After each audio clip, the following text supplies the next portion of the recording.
너 지금 도대체 뭔데 우리 집 일에 끼어들어?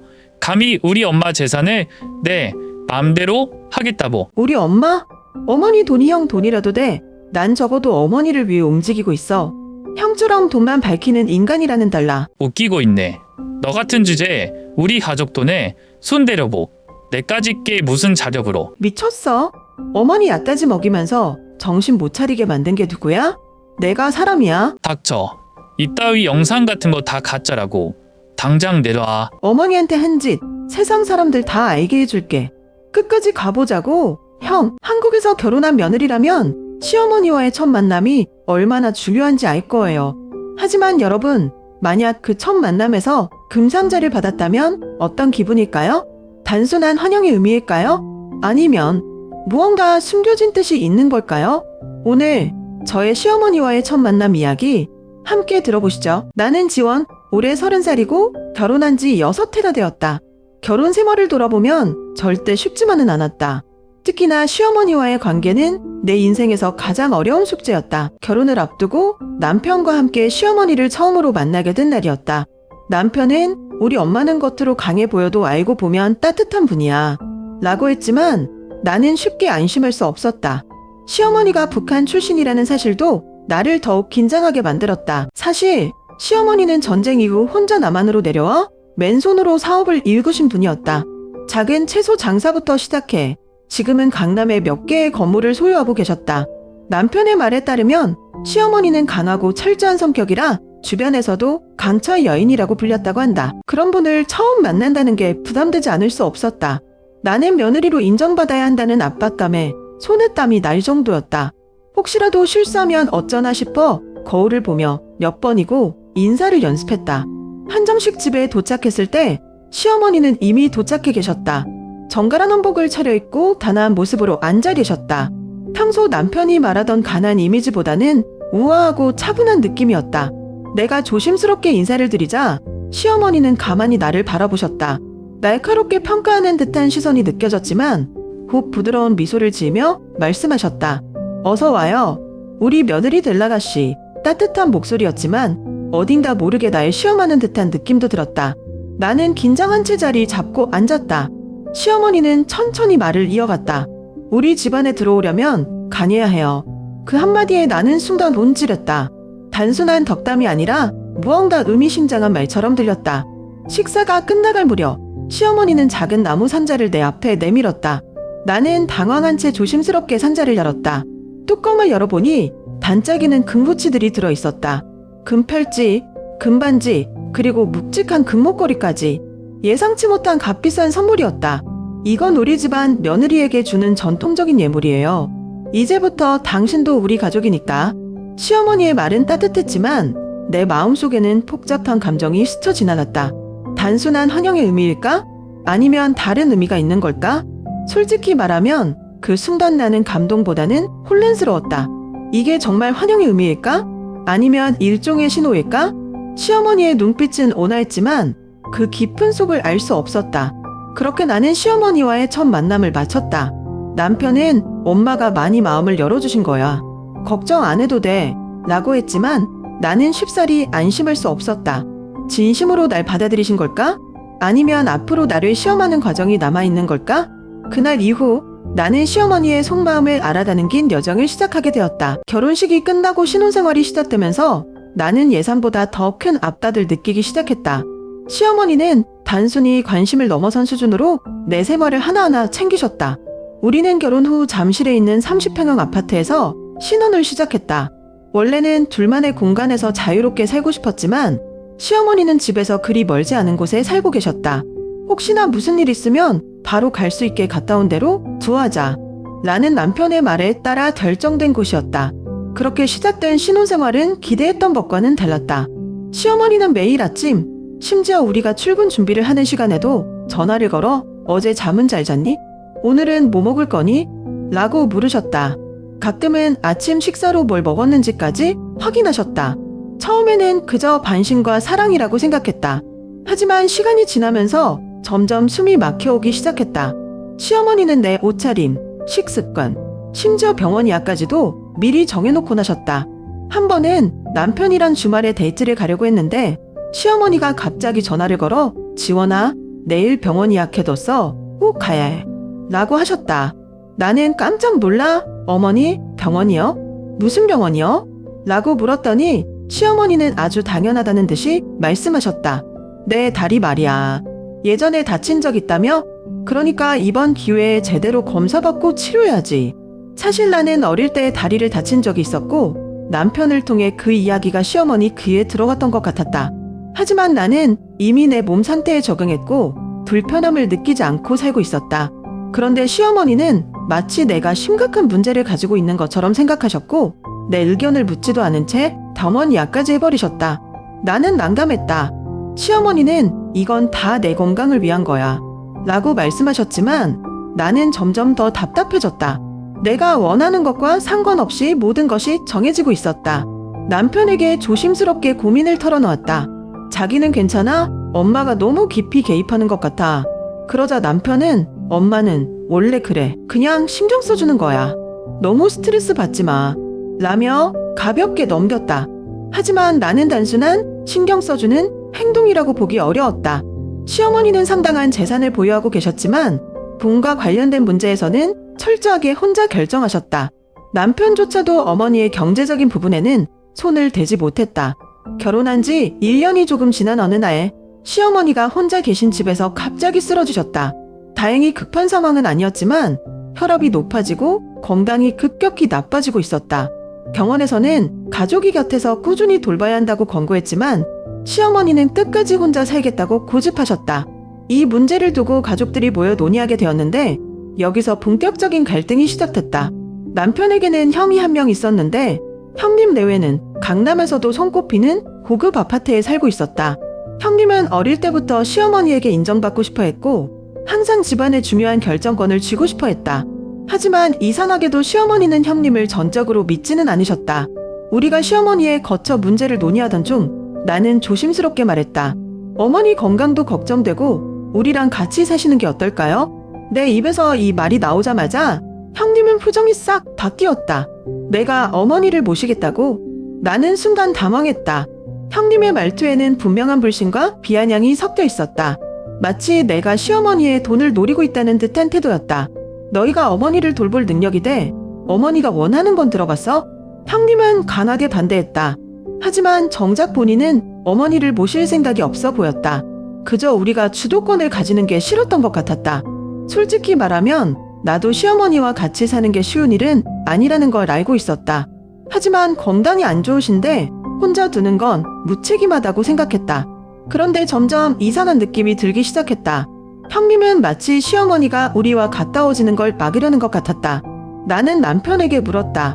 오빠, 형님이 왜 저렇게 반대하는 거야? 그냥 어머니 걱정 때문일까? 남편은 잠시 고민하더니 한숨을 쉬며 말했다. 솔직히 나도 잘 모르겠어. 그런데 형은 예전부터 엄마가 재산을 누구한테 어떻게 나눠줄지 신경을 많이 썼어. 나는 그제야 상황을 조금 이해할 것 같았다. 며칠 후 시어머니가 직접 말씀하셨다. 나는 아직 내 결정은 내 손으로 하고 싶다. 누구한테 의존하는 것도 싫고 재산 가지고 싸우는 것도 보기 싫다. 그 말을 듣고 우리는 더 이상 아무 말도 하지 못했다.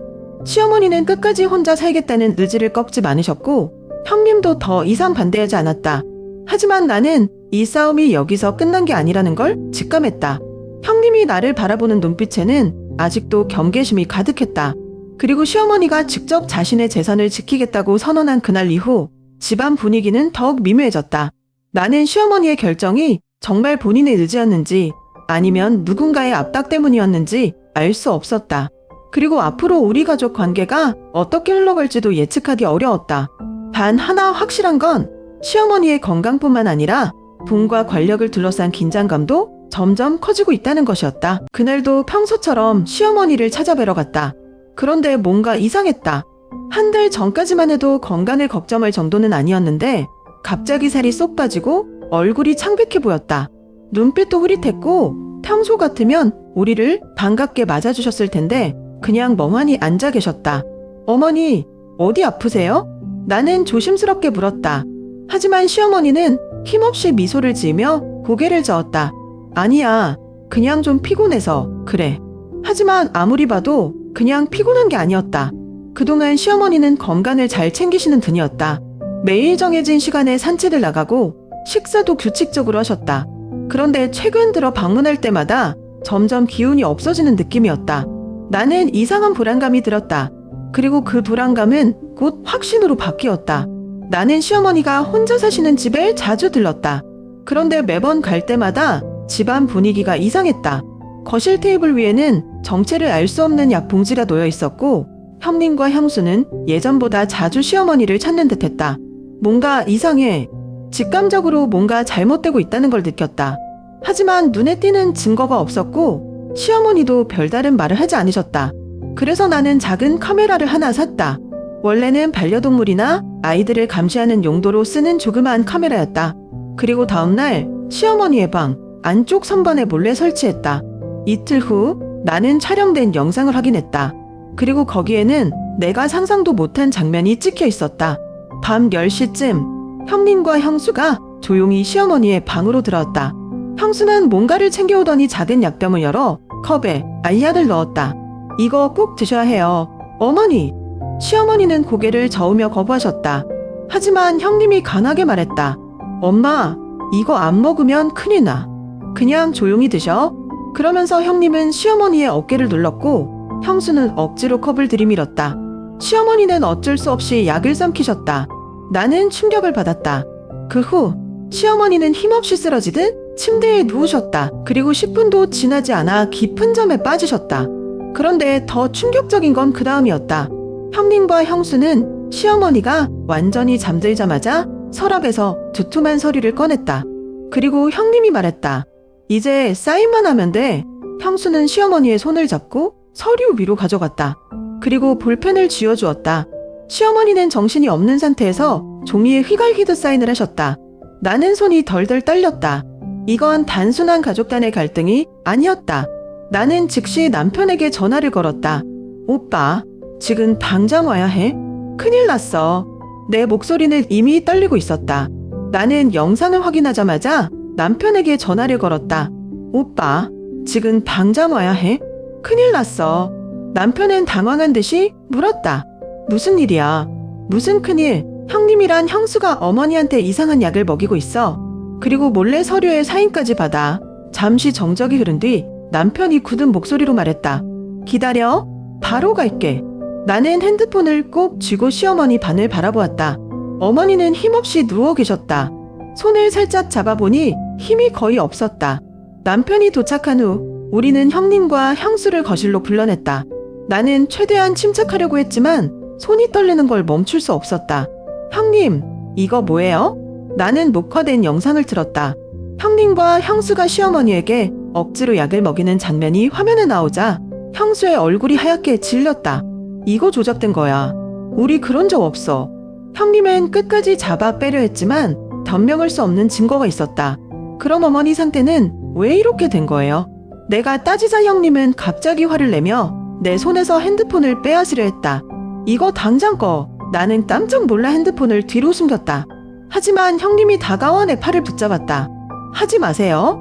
그 순간 남편이 형님의 팔을 거칠게 밀쳤다. 형, 지금 뭐 하는 거야? 형님도 흥분해서 남편을 밀쳤고 결국 두 사람은 거실에서 몸싸움을 벌였다. 형수가 울먹이며 말렸다. 여보, 이러지 마.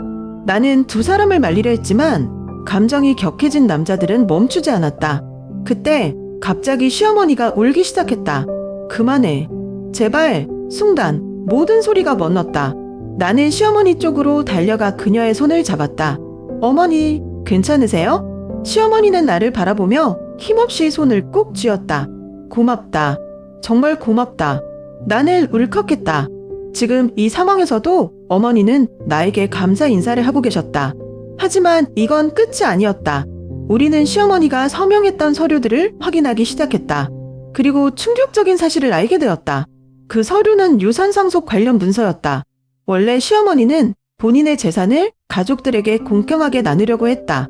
하지만 형님과 형수가 시어머니의 건강이 나빠진 틈을 타 새로운 유언장을 작성하고 서명을 강요했던 것이다. 그 유언장에는 모든 재산을 형님 앞으로 상속한다는 내용이 담겨 있었다. 나는 분노를 참을 수 없었다. 어머니를 이렇게까지 속여야 했어요.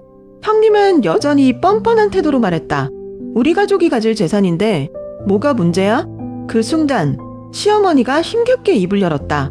너희가 나한테 이런 짓까지 할 줄은 몰랐다. 형님도 그제야 조금 당황하는 눈치였다. 하지만 그는 여전히 태도를 바꾸지 않았다. 나는 당연히 경찰에 신고해야 한다고 생각했다. 어머니, 이거 그냥 넘어가면 안 돼요. 경찰에 신고해야 해요. 하지만 시어머니는 고개를 저었다. 그래도 내 아들인데. 나는 순간 말문이 막혔다. 아무리 배신을 당해도 부모는 자식을 쉽게 포기하지 못하는 법인가 보다. 시어머니는 무너진 듯한 목소리로 말했다. 난 그저 가족끼리 이렇게 싸우지 않길 바랬을 뿐인데. 나는 그 말을 듣고 복잡한 감정이 들었다. 이제 우리는 어떤 선택을 해야 할까? 시어머니의 뜻을 존중해야 할까? 아니면 이 문제를 끝까지 파헤쳐야 할까? 이 싸움은 아직 끝나지 않았다. 시어머니는 처음엔 많이 힘들어하셨다. 오랜 세월 믿어왔던 아들에게 배신당했다는 사실이, 돈 때문에 가족이 이렇게 달라졌다는 현실이 너무 아프셨던 것 같다. 나는 그런 시어머니가 안쓰러웠다. 처음엔 나도 이 집안에서 며느리로 인정받기 위해 애썼지만 이제는 그저 한 사람으로서 어머니를 돕고 싶었다. 어느 날 시어머니가 나를 조용히 부르셨다. 지원아, 나 유언장을 다시 쓰려고 해. 나는 순간 가슴이 철렁했다. 또다시 가족 간의 갈등이 시작되는 건 아닐까 걱정이 됐다. 하지만 시어머니의 다음 말은 내 예상과 완전히 달랐다. 가족한테 재산을 남기지 않을 거야. 나는 놀란 눈으로 시어머니를 바라보았다. 어머니, 정말요? 시어머니는 조용히 고개를 끄덕였다. 돈이 이렇게 무서운 거라는 걸 이제야 알았어. 그래서 이 돈을 정말 필요한 곳에 쓰려고 해. 그렇게 시어머니는 자신의 전 재산을 이용해 어린이 장학재단을 설립하기로 결정하셨다. 나는 그 결정을 듣고도 한동안 말을 하지 못했다. 며칠 후 우리는 변호사를 만나 유언장을 새롭게 작성했다. 모든 재산은 장학재단으로 기부되고 가족들에게는 단 한 푼도 남기지 않기로 했다. 소식이 전해지자 형님과 형수는 크게 반발했다. 엄마, 지금 정신이 제대로 박힌 거야? 우리가 가족인데 왜 남한테 다 줘? 형님은 화를 내며 소리쳤고 형수는 울면서 매달렸다. 어머니, 저희한테 이렇게까지 하실 필요는 없잖아요. 하지만 시어머니는 단호하셨다. 너희가 원하는 게 결국 돈이었잖아. 가족보다 돈이 더 중요했지? 나는 이제 너희가 무슨 말을 해도 마음을 바꾸지 않을 거야. 형님은 더 이상 아무 말도 하지 못했다. 그리고 그날 이후 형님과 형수는 짐을 싸서 집을 나갔다. 그렇게 우리는 서로의 인생에서 완전히 남이 되었다. 모든 것이 정리된 후 시어머니는 한동안 창밖을 바라보며 조용히 앉아 계셨다. 나는 그런 시어머니 곁에 앉아 천천히 손을 잡았다. 어머니, 괜찮으세요? 시어머니는 나를 보며 씁쓸한 미소를 지었다. 처음엔 내가 우리 집에 들어왔을 때 솔직히 마음에 들지 않았어. 그냥 내 아들한테 좋은 여자였으면 했지 내 딸이 될 거라고는 생각도 안 했거든. 나는 조용히 듣고만 있었다. 근데 결국 내 진짜 가족은 내가 된 것 같네. 나는 그 말을 듣고 울컥했다. 한때 나는 시어머니가 무섭고 나를 통제하려고 한다고만 생각했다. 하지만 이제는 이해할 수 있었다. 그녀가 얼마나 외로웠고 얼마나 힘든 시간을 보내왔는지를 시간이 지나면서 모든 것이 변했다. 형님과 형수는 연락을 끊었고 시어머니는 장학재단 설립에 집중했다. 나는 그런 시어머니를 옆에서 돕고 있었다. 어느 날 시어머니가 내게 말했다. 지원아, 돈은 사람을 행복하게 해주기도 하지만 가장 잔인하게 만들기도 해. 나는 이제야 그걸 깨달았어. 나는 고개를 끄덕였다. 어머니, 저도 이제야 깨달았어요. 가족이란 게 꼭 피가 섞여 있다고 해서 가족이 되는 건 아니더라고요. 나는 시어머니를 바라보며 미소 지었다. 처음엔 시어머니가 나에게 가장 어려운 존재였지만 이제는 가장 소중한 사람이 되었다. 이제 나는 진짜 가족이 무엇인지 알 것 같았다. 그리고 우리는 새로운 시작을 준비하고 있었다. 형님과 형수가 떠난 후 집안은 한결 조용해졌다. 더 이상 누군가 재산을 두고 다투는 일도 시어머니를 감시하듯 들락거리는 일도 없었다. 마치 오랫동안 집 안에 머물던 먹구름이 거친 느낌이었다. 처음에는 시어머니도 한층 편안해 보였다. 더 이상 강한 척할 필요도 없었고 누구의 눈치를 볼 필요도 없었다. 하지만 나는 금세 알 수 있었다. 그녀의 마음 한구석에는 여전히 깊은 상처가 남아있다는 것을. 시어머니는 예전보다 말을 줄이셨고 자주 창밖을 멍하니 바라보셨다. 하루 종일 식탁에 앉아있거나 마당 의자에 가만히 앉아 시간만 흘려보내는 날도 많아졌다. 어머니, 뭐 하고 계세요? 내가 다가가 말을 걸면 시어머니는 간신히 미소를 지으며 대답하셨다. 그냥 바람 좀 쐬고 있었어. 그 미소가 얼마나 애써 지은 것인지 나는 알 수 있었다. 무엇보다 걱정됐던 건 시어머니의 건강이었다. 예전에는 하루도 빠짐없이 아침 운동을 나가고 식사도 규칙적으로 하시던 분이었지만 이제는 밥도 제대로 드시지 않았다. 더 심각한 건 기억력 문제였다. 지원아, 내가 방금 밥 먹었나? 어머니, 아침 드셨잖아요. 같이 미역국 먹었어요. 아, 그랬나? 미안하다. 요즘 자꾸 이런다. 시어머니는 자신의 변화를 스스로도 느끼고 있는 듯했다. 그리고 그런 자신을 더욱 답답해하셨다. 나는 조심스럽게 남편에게 말했다. 오빠, 어머니 건강이 점점 안 좋아지는 것 같아. 병원에 가봐야 하지 않을까? 남편도 걱정스러운 얼굴이었다. 나도 알아. 근데 엄마가 병원 가는 걸 너무 싫어하시잖아. 사실이었다. 시어머니는 병원에 가자는 말만 꺼내면 고개를 저으셨다. 이 나이에 병원 가봐야 뭐해? 그냥 자연스럽게 사는 게 제일 좋지. 나는 더 강하게 설득할 수도 없었고 그저 옆에서 잘 챙겨드리는 수밖에 없었다. 어느 날 나는 새벽에 화장실을 가려고 일어났다가 거실에서 불빛이 새어나오는 걸 발견했다. 시어머니 방에서 희미한 불이 켜져 있었다. 나는 조용히 문을 두드렸다. 어머니, 안 죽으세요? 안에서 작게 대답이 들렸다. 그냥 잠이 안 와서. 문을 살짝 열고 보니 시어머니는 혼자 앉아 앨범을 보고 계셨다. 오래된 가족 사진들이 정리된 앨범이었다. 형님이 어릴 적 찍은 사진, 남편이 초등학생 때 찍은 사진, 그리고 가족들이 함께 웃고 있는 사진들. 나는 시어머니 옆에 조용히 앉았다. 옛날 사진이네요. 시어머니는 한참을 사진을 들여다보다가 작은 목소리로 말했다. 어릴 때는 그렇게 예뻤던 애가 왜 이렇게 변했을까? 나는 무슨 말을 해야 할지 몰랐다. 시어머니가 가장 사랑했던 아들에게 배신당한 상처는 시간이 지나도 쉽게 아물지 않는 것 같았다. 어머니, 형님은 언젠가 후회할 거예요. 내가 조심스럽게 말하자 시어머니는 쓴웃음을 지으며 고개를 저으셨다. 아니야, 걔는 후회 안 해. 돈 앞에서 변하는 사람들은 결국 돈이 없어지기 전까지는 자기 선택이 틀렸다고 생각하지 않거든. 나는 아무 말도 할 수 없었다. 그날 이후 나는 깨달았다. 시어머니가 가장 크게 앓고 있는 병은 육체적인 것이 아니라 외로움이라는 병이라는 걸.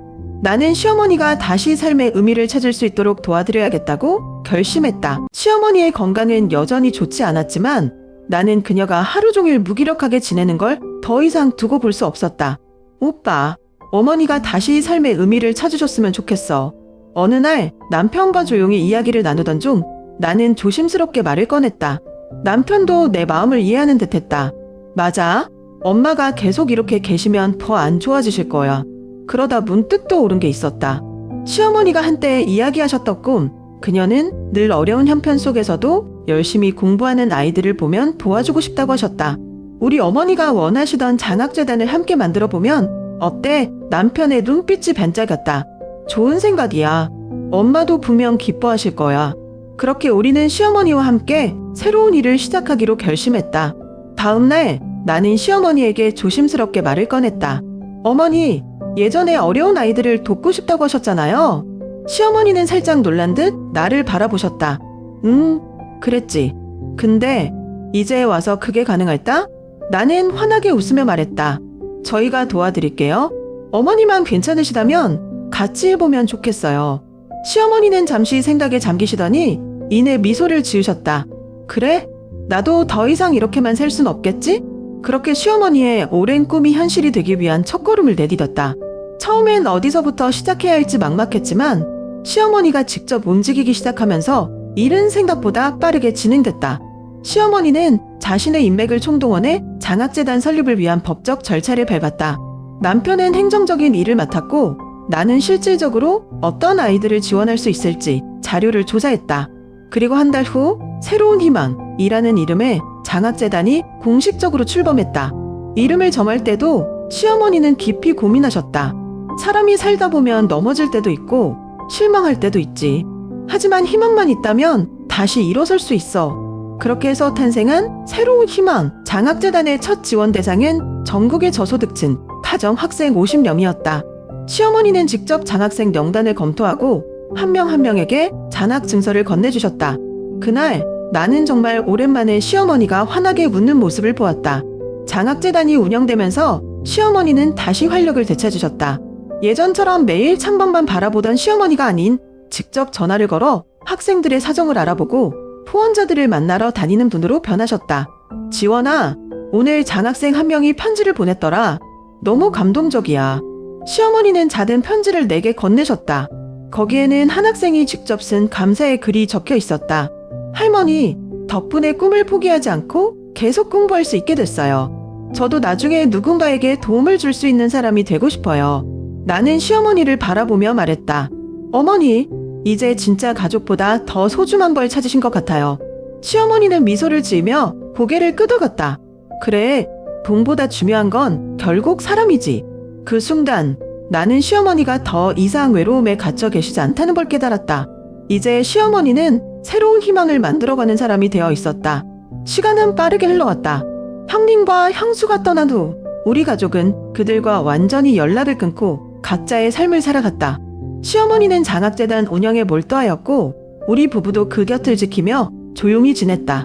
모든 것이 평온해지는 듯했다. 그런데 1년이 지나고 난 어느 날 예상치 못한 소식이 들려왔다.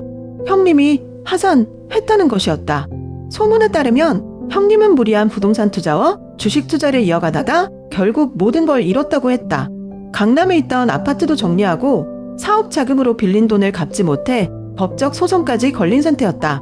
그리고 그는 다시 시어머니를 찾아왔다. 어머니를 만나게 해주세요. 꼭 드릴 말씀이 있어요. 형님은 시어머니의 집 앞까지 찾아와 초인종을 눌렀다. 나는 현관 모니터를 통해 그 모습을 확인했다. 딱 마르고 초췌한 얼굴, 예전에 자신감 넘치던 모습은 사라지고 이제는 간절한 눈빛만 남아 있었다. 나는 깊은 한숨을 내쉬었다. 솔직히 말해 불쌍하다는 생각이 들지 않는 것 아니었다. 하지만 과거의 일을 생각하면 쉽게 마음을 열 수도 없었다. 나는 시어머니를 바라보며 조심스럽게 물었다. 어머니, 형님이 오셨어요. 만나실래요? 시어머니는 내 눈을 가만히 바라보시더니 단호하게 고개를 저으셨다. 아니, 나갈 필요 없어. 어머니, 그래도 피 한 방울 섞인 자식인데. 내가 조심스럽게 말하자 시어머니는 쓴웃음을 지으며 대답하셨다. 자식이면 다냐. 진짜 가족이면 처음부터 그렇게 행동하지 않았겠지. 그리고 시어머니는 더 이상 아무 말도 하지 않으셨다. 나는 현관 인터폰을 다시 켜고 짧게 말했다. 형님, 어머니께서 뵙지 않겠다고 하셨어요. 돌아가세요. 형님은 한동안 아무 말도 하지 않았다. 그러다 힘없이 고개를 숙이고 천천히 발걸음을 돌렸다. 며칠 후 이번에는 형수에게서 연락이 왔다. 직접 찾아오지는 않았지만 한 통의 편지를 보내왔다. 나는 편지를 열어보기도 전에 기분이 복잡했다. 그 안에는 길게 써 내려간 형수의 후회와 사과가 적혀 있었다. 어머니께 너무 큰 상처를 드렸어요. 지금이라도 다시 기회를 주신다면 장학재단에서 일하며 속죄하고 싶어요. 돈을 바란 게 아니었어요. 그저 남편이 잘 되길 바랐을 뿐인데 결과적으로 어머니께 너무 큰 상처를 남겼어요. 제발 한 번만 용서해 주세요. 나는 한참 동안 편지를 들고 고민했다. 과연 그녀의 말이 진심일까? 정말 속죄하고 싶은 걸까? 아니면 단순히 다시 기회를 잡고 싶어서일까? 나는 혼자 결정할 수 없었다. 결국 시어머니께 편지를 보여드렸다. 시어머니는 편지를 받아들고 천천히 읽어 내려갔다. 그리고 끝까지 읽은 후 조용히 웃으셨다. 제가 아직도 이렇게 말을 잘 꾸미네. 나는 순간 당황했다. 어머니, 그래도 형수님이 진실일 수도 있잖아요. 시어머니는 한숨을 내쉬며 내 눈을 바라보셨다. 지원아, 그런 사람들은 한 번 문을 열어주면 계속 기어들어오는 법이야. 내가 한 번 손 내밀면 다음엔 더 큰 걸 요구할 거다. 나는 아무 말도 하지 못했다. 시어머니의 말이 맞았다.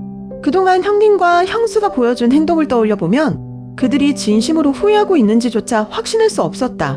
나는 조용히 편지를 적었다. 그리고 시어머니 앞에서 그 편지를 찢었다. 어머니 말씀대로 할게요. 다시는 이런 일 없을 거예요. 시어머니는 고개를 끄덕이며 나지막이 말했다. 잘했다. 나는 깨달았다. 가족이라고 해서 무조건 용서해야 하는 건 아니다. 사람이 변한다고 쉽게 믿는 것도 어리석을 수 있다. 우리는 결국 각자의 선택에 대한 대가를 치르는 것뿐이다. 이제 나는 우리 가족을 지킬 것이다. 그리고 다시는 그들이 우리 인생을 흔들게 두지 않을 것이다. 그날의 사건이 지나고 어느덧 3년이라는 시간이 흘렀다. 우리 부부는 부모가 되었다. 2022년 우리는 첫 아이를 품에 안았다. 남편과 나는 아들을 보며 하루하루 새로운 기쁨을 배웠다. 그리고 예상치 못하게 가장 기뻐하신 분은 다름 아닌 시어머니였다. 우리 손주 왔네. 우리 간이 왔어. 아들이 집에 들어올 때마다 시어머니는 환하게 웃으며 손을 흔드셨다. 예전에는 간한 모습만 보였던 분이었지만 이제는 손주를 바라보며 아이처럼 즐거워하셨다. 시어머니는 연세가 더 드셨지만 여전히 바쁜 하루를 보내고 계셨다. 아침이면 정원을 돌보시고 오후에는 장학재단 사무실로 가셨다. 거기서 직접 장학생들의 서류를 검토하고 필요하면 전화로 상담도 해주셨다. 우리 때는 이렇게 도와줄 사람이 없었는데 그래도 요즘 애들은 참 좋겠다. 어느 날 시어머니가 장학생들과 영상통화를 하시며 웃고 계신 모습을 보았다. 그 순간 나는 깨달았다. 과거에 집착하고 상처에 매달려 있던 분이 이제는 완전히 다른 삶을 살고 있다는 것. 부모과 가족 때문에 힘들어했던 시어머니가 이제는 사람들에게 희망을 주는 사람이 되었다. 그리고 나도 그런 시어머니를 보며 진짜 가족이 무엇인지 다시 배우고 있었다. 나는 이따금씩 문득 생각하곤 한다. 만약 우리가 그때 시어머니를 돕지 않았다면, 만약 형님과 형수를 용서하고 다시 받아줬다면 아마 여전히 매일같이 가족끼리 싸우고 돈 때문에 신경을 곤두세우며 살았겠지. 그런데 지금은 달랐다. 더 이상 조심하며 살 필요도 누구를 경계할 필요도 없었다. 주말이면 남편과 아이를 데리고 한강공원에 가서 산책을 하고 저녁이면 가족이 모여 식탁에 둘러앉아 도란도란 이야기를 나눴다. 엄마, 강희가 이제 아빠보다 나 좋아한대.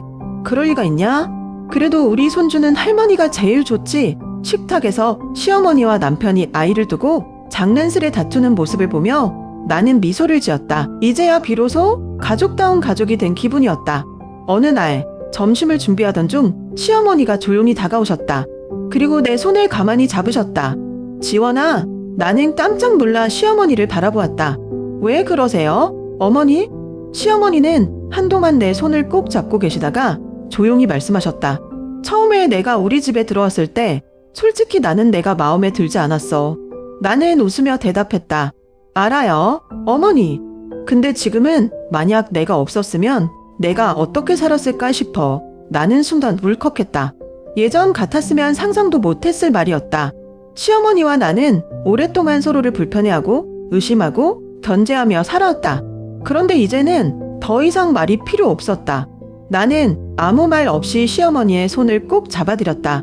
그렇게 우리는 진짜 가족이 되었다. 살다 보면 모든 일이 원하는 대로 흘러가지는 않는다. 가족이라고 해서 무조건 서로를 사랑하는 것도 아니다.